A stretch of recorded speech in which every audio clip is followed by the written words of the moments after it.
নজর রাখবো পরবর্তী সংবাদে। ত্রাণ শিবিরে আজ যারা আশ্রয় নিয়েছেন তাদের মধ্যে ত্রাণ সামগ্রী বিতরণ করলেন ডেপুটি মেয়র মনিকা দাস দত্ত, সদর শহর জেলা সভাপতি কার্যত পশ্চিম ভট্টাচার্য, মণ্ডল সভাপতি স্বপ্না দাস সহ অন্যান্যরা। বিশেষ করে আজ প্রতাপগড় ইংরেজি মাধ্যম বিদ্যালয়ে ত্রাণ শিবিরে ত্রাণ বিতরণ করলেন রাজ্যের প্রাক্তন মুখ্যমন্ত্রী তথা লোকসভার সাংসদ বিপ্লব কুমার দেব। এবং এদিনের এই ত্রাণ শিবিরে কার্যত 1680 জনকে ত্রাণ বিতরণ করা হয়েছে।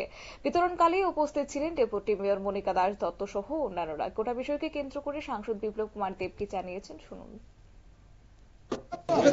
প্রতি বছরই আগরতলার নিম্ন যে জায়গাগুলি আছে সেগুলিতে হাওড়ার জল আসে, প্লাস যদি বেশি বৃষ্টি হয় তখন এটা হয়।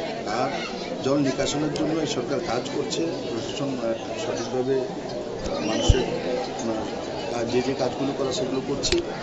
আমি আজকে ঋষিকোণে নিয়ে এখানে এসেছি, তারপরে আরও 4-5টা জায়গাতে যাব। তো মানুষ এখান থেকে এখন যাওয়ার সময় হয়ে আসছে, তো যাওয়ার সময় যাতে 2-4 দিনের ডাল, চাল, আলু এগুলো থাকে তার একটা ব্যবস্থা করি আমি ব্যক্তিগতভাবে দিচ্ছি, যে এরা বাড়িতে নিয়ে 2-4টা দিন গিয়ে এখানে যারাই আছে তারা দিনেই কাজ করে খাওয়া। তো এরা বাড়িতে গিয়ে বাড়িটা পরিষ্কার পরিচ্ছন্ন করতে হবে, তার সময় 3-4 দিন কাজ করতে পারবে। ওই 3-4 দিনের জিনিসটা এটা একদম 1 মাসের ওনার জীবন তৈরি করেছে তেমন না, সামান্য 3-4 দিন এই খাওয়াটা নিয়ে বাড়িতে খেতে পারে। ওই সময়টার মধ্যে বাড়িঘরটা পরিষ্কার পরিচ্ছন্ন করে নিয়ে তার ব্যবস্থা করার জন্য সেটা আমি করছি।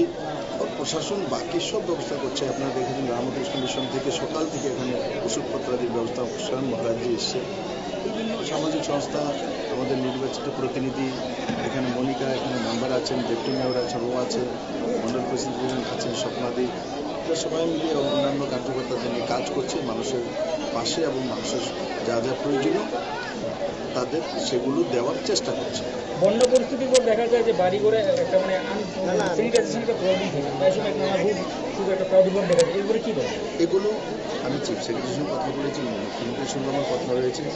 এগুলো প্রশাসন থেকে ব্যবস্থা অলরেডি করা হচ্ছে, কারণ আমাদের জানা আছে যে জলের পরে বাড়িতে যাওয়ার পর আপনার ডায়রিয়া হওয়ার প্রবণতা থাকে, কারণ সব জায়গাতে জল ঢুকে গেছে। এমনকি বনমালীতে তো অনেক জলের যারা 2-3 বিল্ডিং আছে তাদেরও তো নিচে ট্যাঙ্কিটা তো নিচে থাকে, এখান থেকে উপর উঠায়, তো ট্যাঙ্কির মধ্যে জল ঢুকে গেছে, এগুলোকে পরিষ্কার করতে হবে। স্বাভাবিক এগুলো জানে। আপনারা শুনলেন সাংসদ বিপ্লব কুমার দেবের বক্তব্য, অর্থাৎ তিনি আজ বন্যা দুর্গতদের পাশে দাঁড়িয়েছেন এবং তাই নয়, একই সঙ্গে তিনি বলেছেন যে প্রশাসন এই মুহূর্তে পদক্ষেপ গ্রহণ করছে, আর যার কারণে জল নিষ্কাশনী ব্যবস্থা করা হয়েছে এবং এছাড়াও প্রশাসন পাশে রয়েছে সাংসদ বিপ্লব কুমার দেবও আজকে বন্যা দুর্গতদের সঙ্গে কথা বলেছেন, মত বিনিময় করেছেন, একই সঙ্গে ত্রাণ সামগ্রী তিনি তুলে ধরেছেন। নিয়ে নিচ্ছি ছোট্ট একটি বিজ্ঞাপন বিরতির সঙ্গে থাকুন।